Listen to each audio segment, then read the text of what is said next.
And I will let the two folks in once it's good to go. All right, we are golden. Hello, everyone. This is the wonderful moment at the beginning of every live stream where nothing is really happening, but we are on camera. And might I say, you're looking quite good tonight, Rob. Thank you. Thank you. Positively glowing coming off of some of the exciting news that we have to share with folks.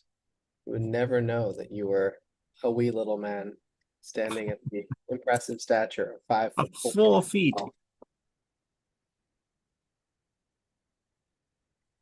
If I'm 4 feet, you're 3 feet.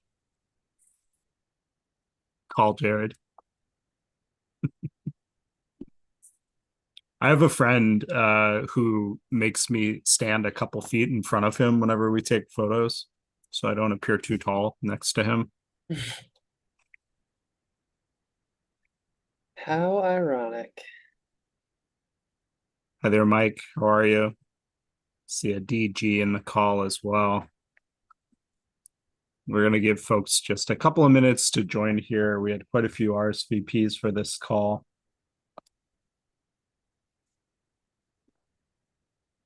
And we are also streaming on Instagram, TikTok, and YouTube. So if you're watching us there, it's good to see you.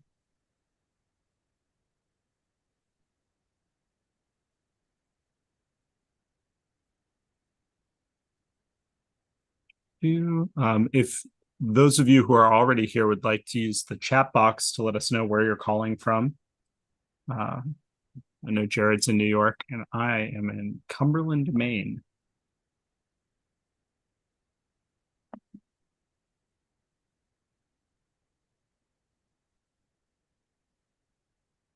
See Pennsylvania. Diane in Denver. I love Denver, Diane. I am overdue for a trip back. Quinn, who is operating the Zoom here behind the scenes, is in Denver as well. We got Georgetown, Delaware. Love it. We'll get started in just 2 minutes, and this will be a relatively quick call. We just wanted to give a bit of a progress update on where we're at coming into the end of August, and as we begin to transition into the final stretch of elections. So, to kind of skip to the headline here, 70% of the elections that we will be working on this year happen in November. So we're coming into a very critical part of the year for goodparty.org and a really critical part of the year for this movement of independence. So looking forward to giving you an update on the progress that we've already made and also talk about ways that people can tap in and help us along the way for the rest of the year.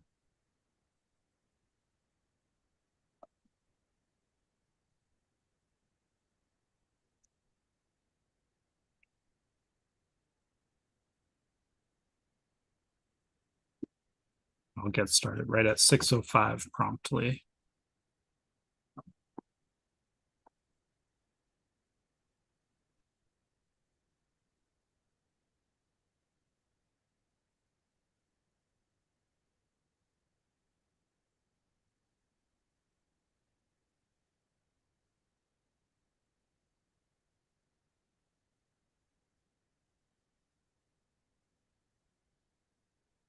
Okay.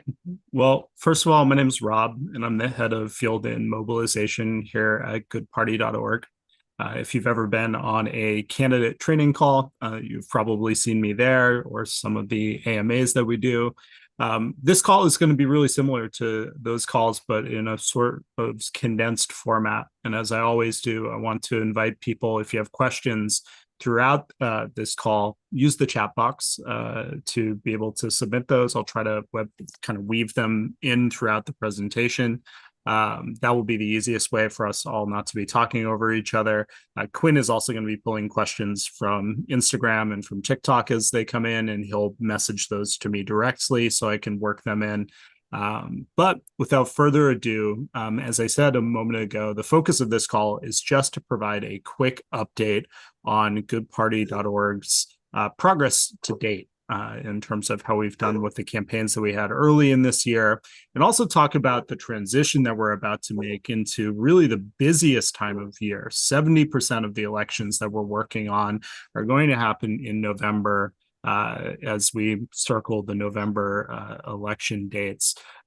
So this is a critical time of year. We want to be able to do a couple of things. One, obviously recap the elections to date, talk about some of the wins and the key learnings that we've had, highlight a couple of the candidate campaigns that we're really proud of. But also we want to talk about the ways that people can get involved as we head into this final stretch, as well as hold some time for questions and answers.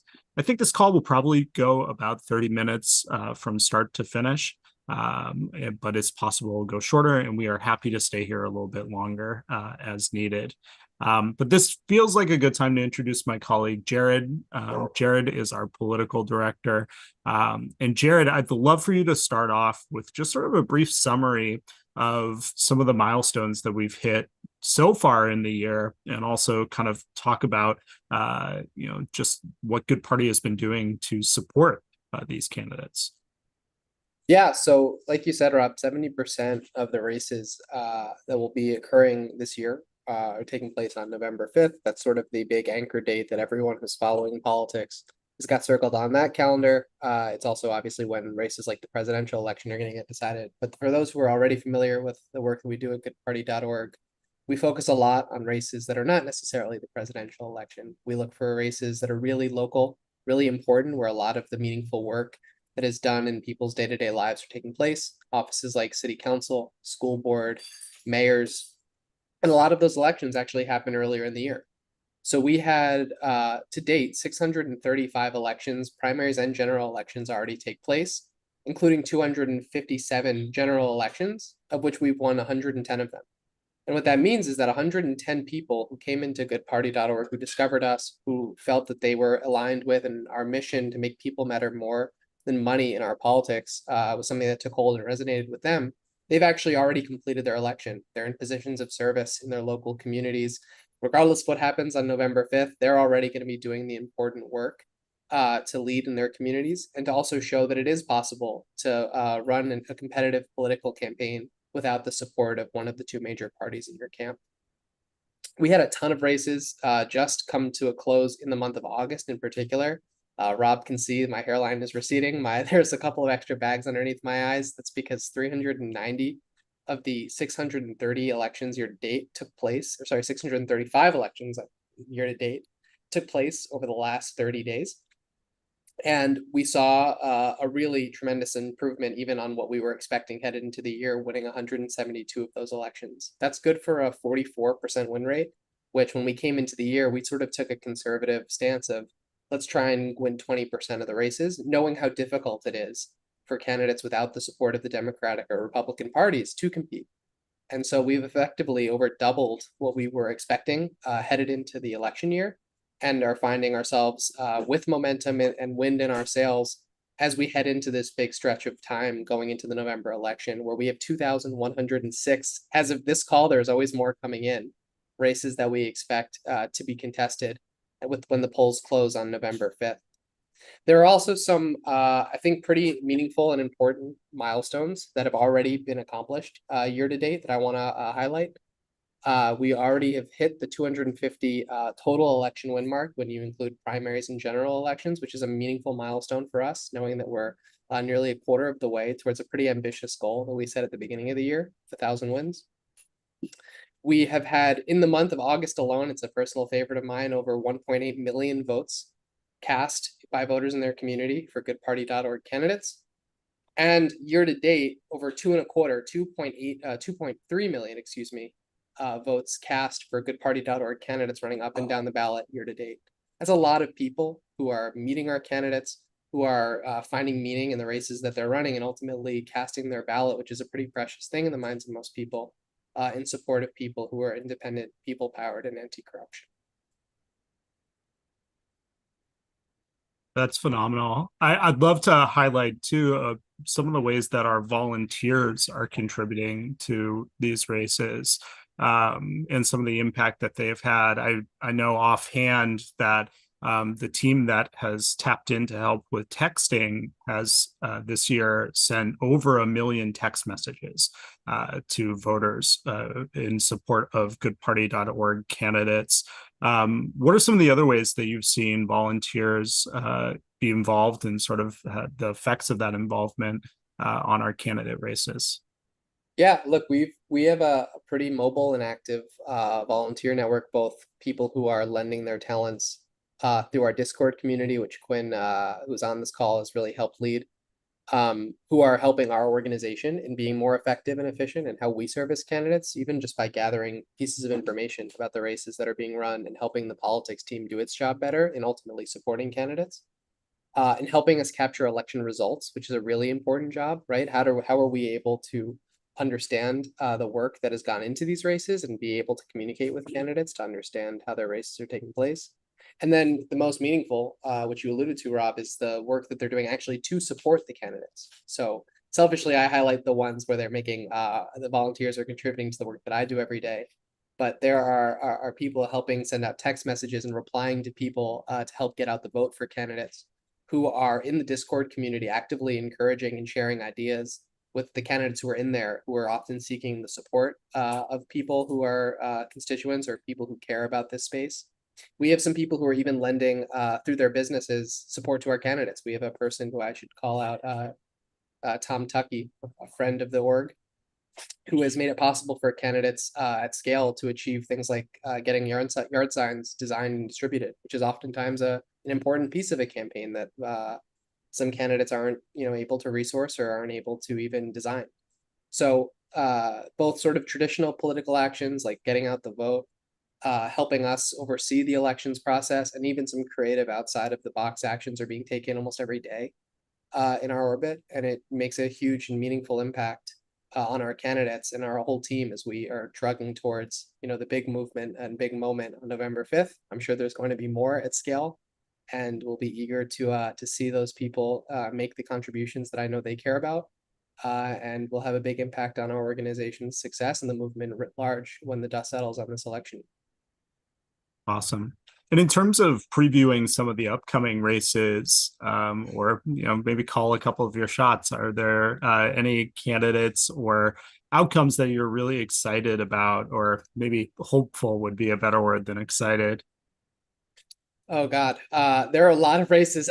we have a lot of elections that are coming up, and there are certainly a handful of candidates that we've worked with who have already won primary elections. We just came off of a slate of races in Minnesota, where over 55 candidates won their primary elections and are advancing to the general election. There's one candidate who I'll give a special shout out to because she has a pretty amazing election story, named Diana Clagis in Mille Lacs County, Minnesota, which I frankly, and I'll candidly admit, I didn't necessarily know about coming into this election year. But she won her primary by a tie. So she actually tied in her election. In some states, they break ties via coin flip, and Minnesota is how they do that, and won the coin flip. She was a good candidate who ran a good campaign and got a little lucky too, and will be advancing to the general election along with 54 other candidates in Minnesota. So I think elections like that, where we had candidates who we've already been working really closely with, who've had demonstrated success in their primary elections and are now moving on and advancing to the general, those are some of the races that are top of my mind. We have many, many other candidates who are competing in straight up general elections all over the country. We're represented in all 50 states. So I'm really excited. I mean, I would wager a guess, Rob, that for you and me both, 2,106 elections in one day would be a personal record. So I'm excited to see how it plays out. Yeah, am I correct in remembering that coin toss as well? It was the two finalists for that position. They were both goodparty.org candidates, right? So they're both pledge takers. Yeah, you can't accuse me of breaking the coin toss, but we would have been with the organization would have been well served regardless of whether it was heads or tails. Yeah, and again, I to prompt you a little bit, I think earlier in this year you were telling me after a particularly busy election day, there was a town now that 100% of the local city council or maybe it's the commissioner board Yeah. is all goodparty.org candidates now. So it's all folks who have taken the pledge to be independent, people powered, and anti-corruption. Yes, it was a city. I have to look this up. I used to, you know, off the top of my head, I could have told you about a month ago. But believe it is Page, North Dakota. And there are many, admittedly, many communities across the country where that elections have already been held, and we've had multiple candidates running for multiple seats in the city legislature or in the mayor's office, county commissions, and it's been exciting to see candidates form sort of a slate of cooperation and collaboration, really united around the idea that our political system is just not serving people well. And to see both of those candidates, or in some instances, more than just two candidates in Rochester, Minnesota. I'll double down on my Minnesota connection here. We won three of there was a primary election and three of our candidates for three seats advanced. So we have a whole opportunity to really build out a slate of good candidates in an important city in that state. There are a lot of stories like that that you're triggering in my mind, but it's been really cool to see cities that even I'm not admittedly super familiar with, having not been to many of these places personally, to get connected with candidates who are really deeply connected to their communities, who want to run and serve for the right reasons, and who are having success around this idea that we can do things better.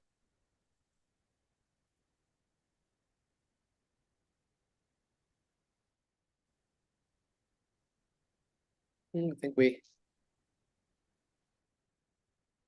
either you're being remarkably still, Rob, or I think we got you frozen.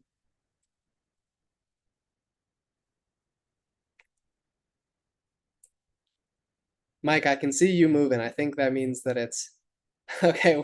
We're still going here, but Rob, we may need you to cut your video um or hop back into the Zoom.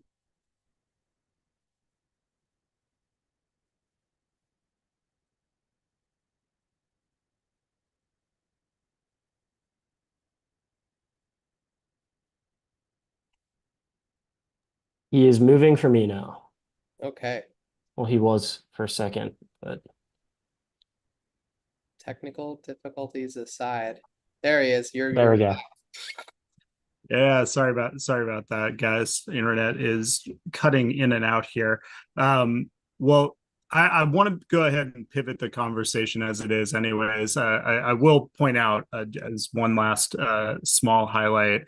It's around this time last year that we were wrapping up elections in Nashville, Tennessee, which was really the first time that we had put these tools out publicly, and we did so to just four candidates, and we put our proof of concept win on the board in Nashville with Terry Vo. And then at the end of the year, we moved to a place where we had 10 more victories that we had landed on the board. So to see this scale from that point to being at kind of the midpoint of the year and already have over 200 wins recorded it just shows the sort of strength and the speed at which this movement is growing.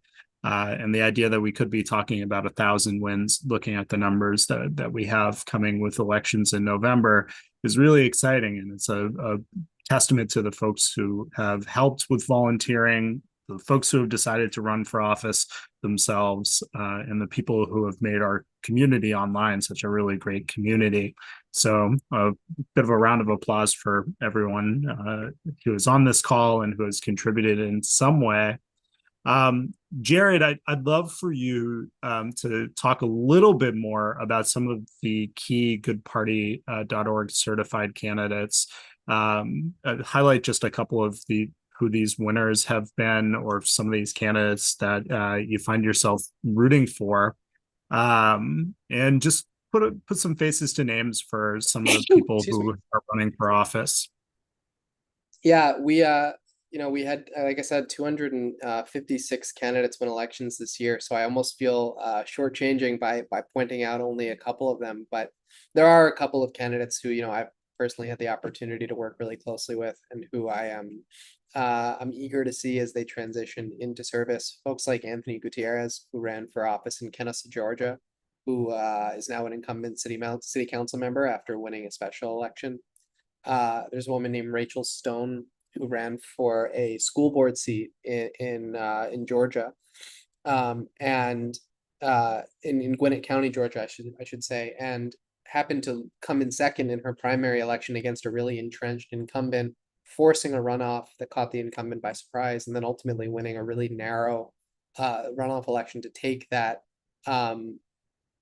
school board seat, to join another goodparty.org candidate in Dr. Therese Johnson Morgan there. So those are two candidates that sort of stick out. They're people who have had success, in winning races where maybe they weren't necessarily expected to win. In both instances, I think they themselves would have sort of described themselves as an underdog, and that was what played out, I think, leading up to their election. We were really thrilled to support them and to help them sort of come back, I would say, and win a race coming from behind. And they, along with the other 254 people who are running, again, were represented really distributed across the country. And our hope is that by the end of this election season, and I think we can do it, there will be at least one goodparty.org candidate who's won an election in every state. I suspect in many states it'll be much more than one. But I think even when you think about kind of where we as an organization came from last year to this year, the idea of being represented with a public servant in every state would have sounded almost outrageous. And now we're in a position where that's very much a reality. So it's been an exciting time. It's been great working with candidates like Rachel and like Anthony and like many, many others. And I know that we're going to have many more of them heading into this final stretch here. That's awesome. I know that you've been doing a lot of analysis looking back at the month of August and looking for some common threads amongst the different goodparty.org winners. And I wonder, are there strategies that you're seeing candidates lean on? Are there ways that they're using tools that are seeming to come through for the candidates who are winning? What are the things that we're learning about the effective use of the offerings? Yeah, I mean, it almost sounds cliche, but the candidates that I've seen, and the data supports this, right?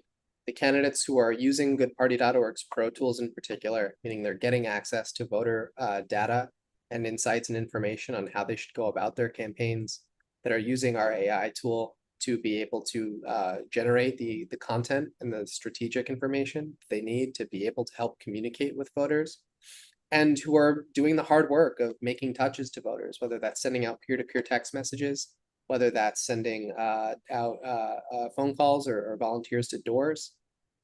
They're overwhelmingly more likely to win their campaigns. And on the flip side, and this is just sort of best practices 101 for campaigns, if you're kind of flying blind, or if you're not hitting the doors or you're not making touches to voters, it's really difficult to envision a path to victory if you're not, rolling up your sleeves and doing the work.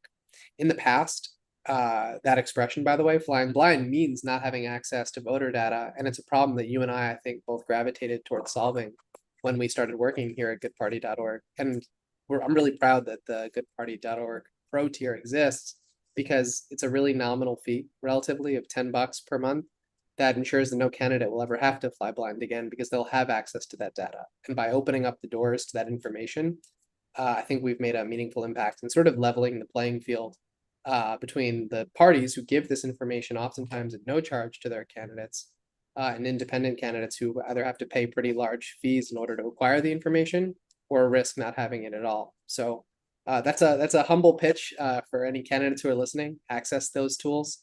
They're affordable, they work, they have a meaningful impact on campaigns, and we encourage you to use them and then roll up your sleeves and take action to reach the voters that you need in anticipation of your elections. Yeah, at the end of the day, campaigning is really developing the most compelling message, targeting the right voters with the right message, and then connecting with those voters in a meaningful way. And that's what our tools are built around doing. The AI content creator helps you to go from a blank page to having content that is based on industry standard sort of best practices, the messaging methods that people like Jared and I have been working in politics for a really long time would lean on to be able to actually persuade voters or to move voters to take a particular action. The voter data that we have available, we make available for cheaper than it's ever been available to remove the price barrier and to make that data truly accessible without having to sell your soul to one of the parties. And then in terms of being able to connect that message to each of those voters, we have partnerships with vendors to do things like texting, to do things like door knocking, to do any method of voter contact. We found some sort of solution to at least make it more affordable, if not completely remove that voter, that sort of barrier to entry by way of cost. So it makes sense the folks who are able to essentially make more voter contacts are the ones who are winning their campaigns. Awesome. Well, Jared, thank you for that. I want to pivot in the last few minutes that we have to talking about kind of what comes next and the ways that people can get involved. And Jared, sorry, Quinn, this would be a great time to drop a link to our Discord server. Our Discord server has events coming up on a weekly basis between now and November 5th when these elections happen. As we look forward to next week, we have a candidate training on building a successful Get Out the Vote campaign. We also are launching a vote button design contest for our volunteers, with the idea being that we'd love to, just like you have an I voted sticker, we'd love to have one that is a button based on the goodparty.org logo that we can hand out at voting locations all across the country to draw awareness to the idea that these tools exist and that there are candidates who are running outside of the two-party system and winning. So that is a way that people can get involved. We also, in that Discord, have organized several volunteer channels where some of the volunteer activities that Jared mentioned earlier in the call take place. You know, our Politico team is there for research-oriented tasks like helping us to track the election night results. We have a voter outreach team who helps with those text messages that we mentioned. But we also have writing teams that help us with writing blogs, with writing letters to the editor for our candidates, or helping us to write content that helps goodparty.org's website chart higher with SEO. We also have a design channel where we've frequently we'll see candidates drop some of their visual assets, things like signs, their websites, their logos, and get feedback from people. At the end of the day, whatever your skill set is, there's a way for you to apply it for the better good of this movement and to help us democratize democracy. So all of that lives in our Discord, and we would love for anyone watching on TikTok, anyone watching on Instagram, anyone in the Zoom call here, if you're not already in that space, join that space. And if you are in that space, please, if you haven't volunteered, consider volunteering as we head into this home stretch between 68 days, I think it is, between now and November 5th. Last but not least, I believe Quinn is going to drop a outreach form as well to be able to connect with people about some specific volunteer interest. And with that, I'd love to open it up to any questions that people have. Please use the chat function. If you have questions, Quinn, you can DM me any that are coming in from other places. Thank you, Diane.